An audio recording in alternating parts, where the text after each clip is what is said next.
the best 2022 Netflix games.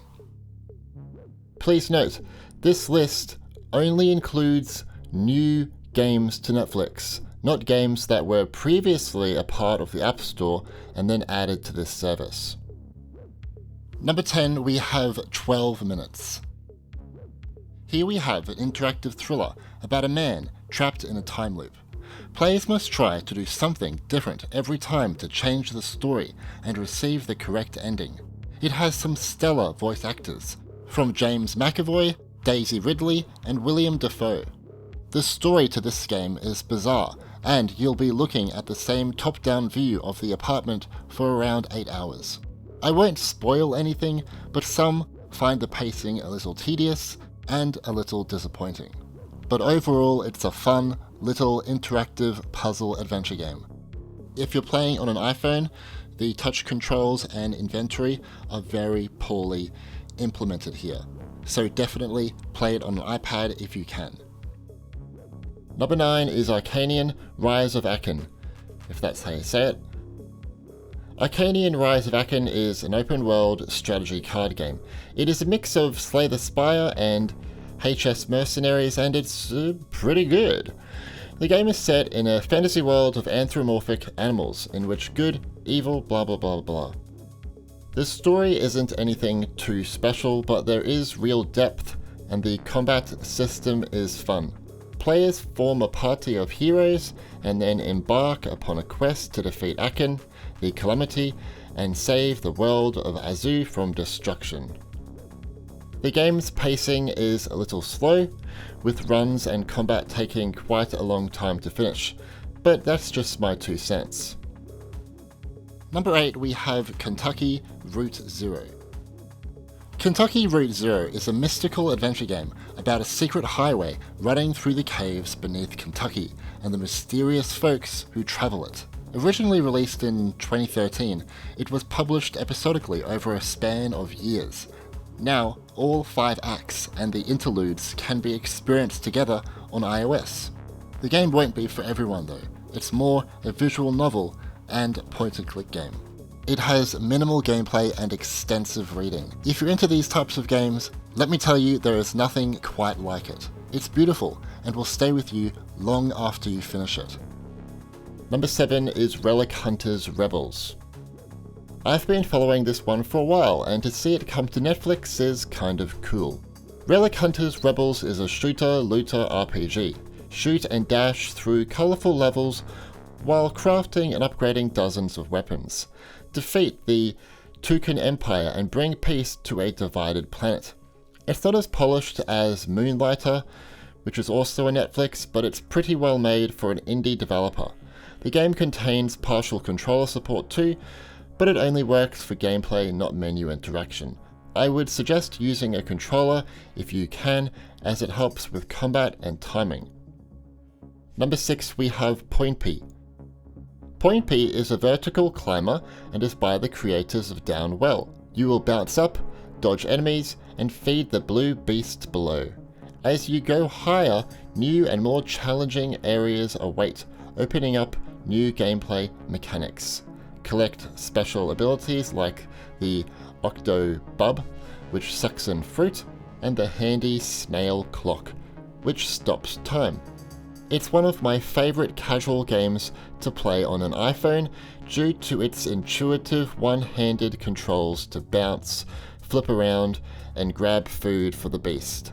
The art style and animations of Poinpy are absolutely adorable, and it makes this game even more addicting and satisfying to play.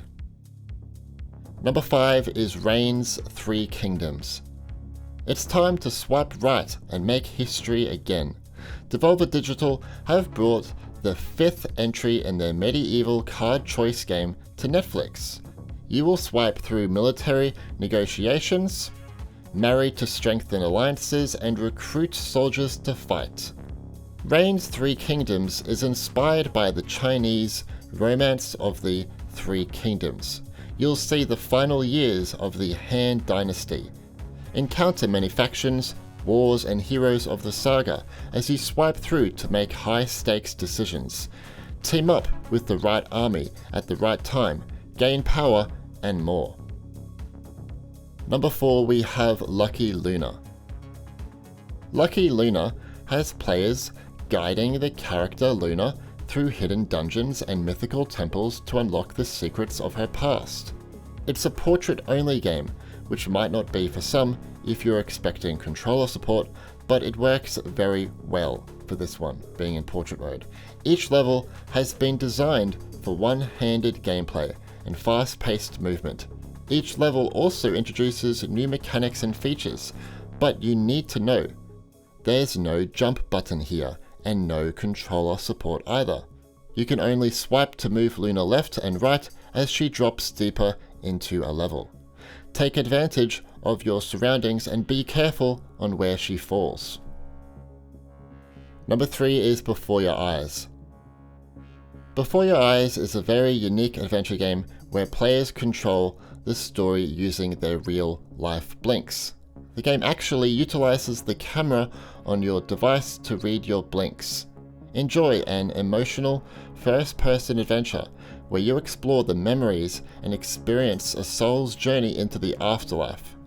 You must help this fella pass on. Players must learn the story of the main character's life.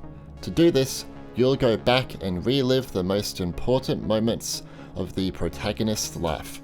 It's worth noting you don't have to play the game using the camera. You can disable that feature. You can also play the game in portrait mode. Number 2, we have Spiritfarer. In Spiritfarer, you play as Stella, ferrymaster to the deceased in this beautiful and touching management game. Build a boat to explore the world and befriend and care for spirits before releasing them into the afterlife.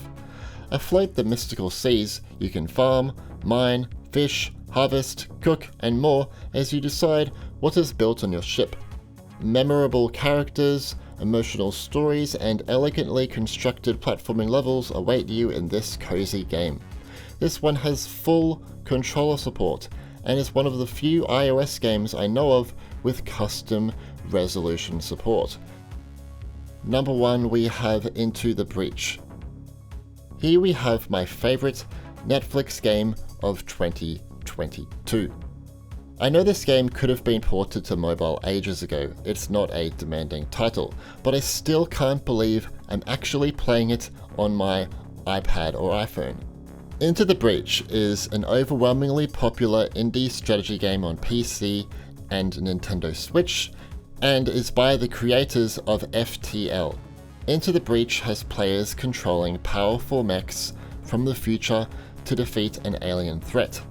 Each attempt to save the world presents a new, randomly generated challenge in this turn-based strategy game.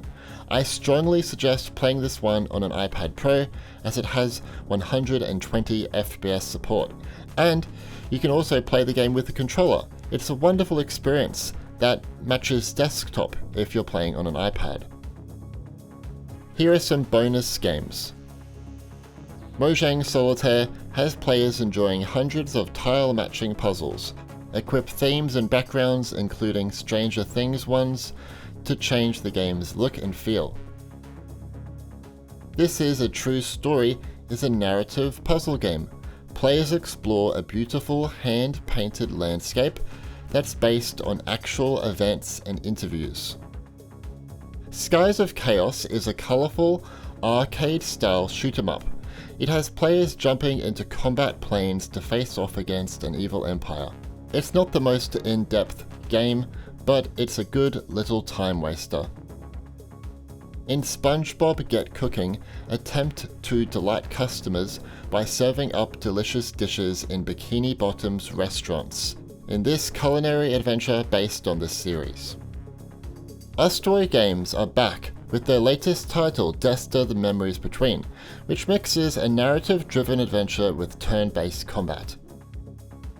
So what do you think of these Netflix games released in 2022? Are you impressed or disappointed? How do you think it compares to the Apple Arcade subscription service? I'm not a huge fan of some of the hyper-casual mobile games on the service which resemble free-to-play titles, but there are some quality gems that embrace what casual mobile can be, and there are some top-notch indie games here from PC and console. I hope in the future Netflix can bring the service to Apple TV, because that would be awesome. I'm excited to see what 2023 has to offer for the service. Anyway, leave a like if you enjoyed the video, and subscribe and turn on notifications to stay up to date with Netflix gaming in 2023. My name is Stewie, and thanks for watching.